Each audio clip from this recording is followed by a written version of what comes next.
Welcome, everyone, to the NBA Triple Double. This is the Friday edition of our show, December the 10th, 2021. This is presented by SportsMemo TV. I'm joined by my co-host, as always, the great NBA analyst, Ronald Cabang. And without further ado, we're just going to get right into it. We are 9-0, Ronald. 3 shows, 3 sweeps. The pressure is on us to deliver again, and I think we will. We know you don't go, 30-0 in these things. We will have a stumbling here or there. The Phoenix Suns lost, so that just proves that nobody goes undefeated for long stretches of time. But we're going to try. We're going to do our best here with our 3 best bets. And the first game we're looking at here is the Sacramento Kings on the road to take on the Charlotte Hornets. The Kings are 3 games under 500, 11-14. They're 1 game under 500 against the spread at 12-13. Over-under is also about even with a edge to the under, 13, 11, and 1 push. Away, they are 6-6 straight up, and they are taking on the Hornets, who are the best offensive team and the worst defensive team. And it's never good when you allow more points than you score and you're the best scoring team in the NBA. But nevertheless, they're 14-13. They're 16-11 against the spread. What do you have for us, Ronald, in this game? Yeah, I'm looking at I actually have a play on both the side and the total here. The Kings have won and covered in 3 straight, and they have a huge rest advantage over a Hornets team who just had 2 tough battles against the 76ers, including an overtime game. The Hornets, they've been playing shorthanded for a few games now too. So, it's kind of crazy to see that they've actually been able to keep close with some of the teams that they've been facing, but they haven't been winning. They've lost 5 out of the last 6 outright, but they've covered the last 4. So that's what I mean about them kind of sticking around but not really winning. And with the rest advantage and them being significantly healthier, I give the edge to the Kings in this game. They only will be without Rashawn Holmes, where the Hornets will still be missing a bunch of key players.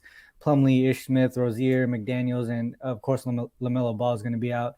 And when it comes to the total, both the teams, like you mentioned, the Hornets, they're the top offense, but the Kings are as well. They're both top 10 in offensive rating, but they're both bottom 5 in defensive rating, and they also are both top 10 in pace this season. So a lot of those kind of point towards the over here. And for the Hornets, 6 of the last 7 games have gone to the over. Their last game barely went under by a point and a half, I believe. And the Kings, they've kind of been hitting the overs too. 5 of the last 7 have gone to the over. So, with all that said, I like the Kings here against the spread and the over in this game, even with the high total. Yeah, I like it. It's about time we get some totals in that 230 range like we were accustomed to seeing last year. And I have a little support here for the Kings. And I like your over bias here for a potential best bet. The Kings, when you're playing on a team that's lined between the threes, and what I mean by that is 3-point favorite to a 3-point dog is the line. And the team has won 5 or 6 of the last 7 games and has a losing record. That's all there is to it. That's 53, 20, and 3 pushes the last 5 seasons. That translates to 70% winners. So initially here, I definitely have a lean and a liking towards the Kings. Our next game is the New York Knicks are taking on the Toronto Raptors. This game is taking place at the Scotiabank Arena, 7:30 p.m. tip time. New York has been a puzzling team, at least to me, 12-13 on the year with preseason high expectations to be contending in the Eastern Conference. That hasn't come to fruition yet. Against the spread, they're 11-14. They are 12-13 over under, going against the over. Away, they're 7-5 on the road. Toronto, 11-14. 3 games under 500. They're 5 games under 500 against the spread with a 10-15 mark. What do you think of this game, Ronald?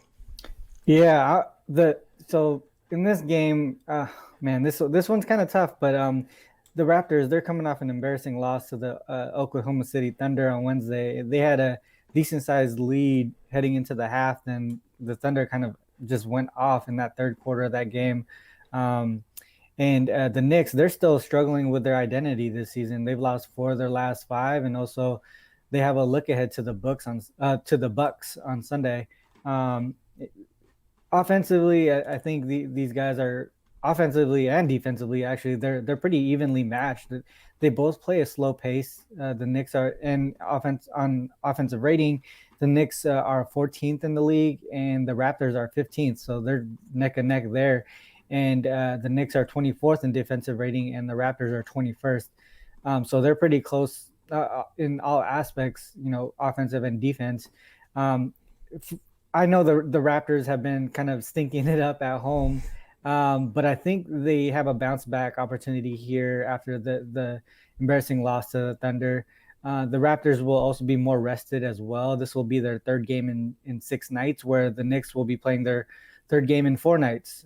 So for those reasons, I'm going to be taking the Raptors tonight. Yeah, I lean that way too. The Knicks have shot under 42% in 2 of the last 3 games. And 7 games ago against Phoenix, they shot 37%, and they have a whole slew of games that are under 42% shooting for the season. One of the worst shooting teams, in my opinion, that's out there. So I think with the fatigue and the fact that the Knicks they sometimes want to play defense, Ronald, and the other times they don't. Again, the last 3 games they allowed 52% shooting to Denver, 54% in their last game at the Pacers in a 20-point loss. I can't trust the Knicks. I just cannot trust them, and I agree with you on Toronto. Let's get to our third and final game, and this is my personal favorite here. The last time these two teams met was back in April with Boston, winning 99-86 and covering the spread against the Phoenix Suns, who have only lost 4 times this season. Most recent loss was against Golden State, and they were depleted. That was a game we broke down last Friday. And it wasn't surprising that Golden State got the revenge from the previous week's loss to the Suns. So the Celtics, again, are another mystery in the Eastern Conference to me. 13-13. Jaylen Brown is listed as out already for tonight, which made me do a little bit of head scratching because he was supposed to play in their last game, possibly. You would think that he didn't then. He probably will now. And they're a totally different team without him on the floor. I know Tatum is a stud and a great player in his own right, but the Celtics click. The chemistry to me on the floor and the way they pass the ball is just so different when Jaylen Brown is on the court. So I think this is going to be a tall task, even though the Phoenix Suns have Devin Booker out tonight.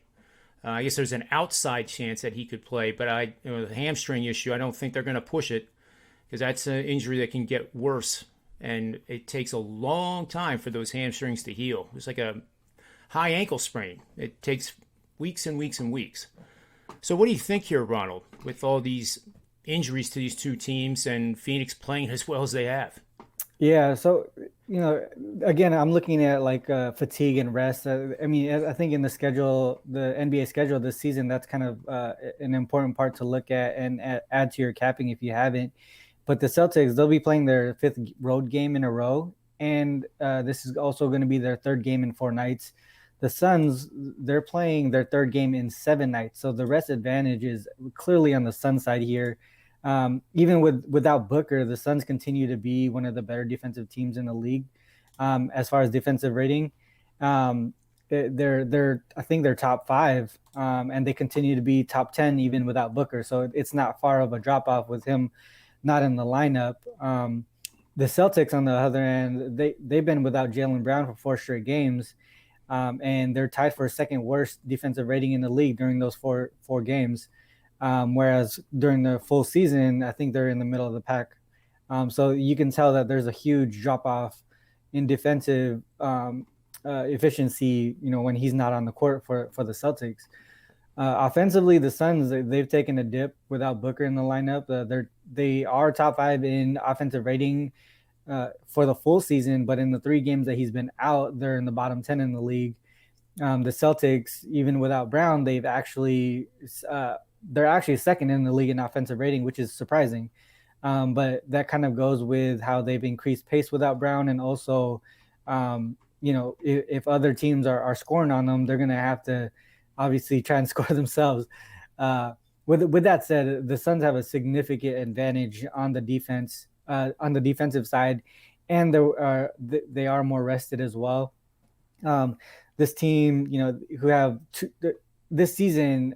So this is a trend that I looked up. This season, teams who have 2 or more days of rest advantage over their opponent are covering at over 62%, and that's the Suns today. So give me the Suns. Yeah, I think at -5.5. I like this game. Even if it was at 7.5, I would be on Phoenix here. One concerning thing, Boston has been sneaky good against elite teams that are outscoring their opponents by 6 or more points per game over the last 3 seasons. They are 23-6 to the number.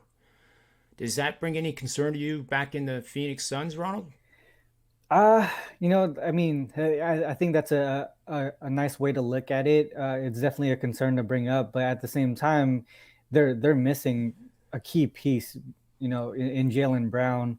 And you could kind of tell, I mean, based on the numbers, that it does affect the team negatively, right? Especially on the defensive side of the ball.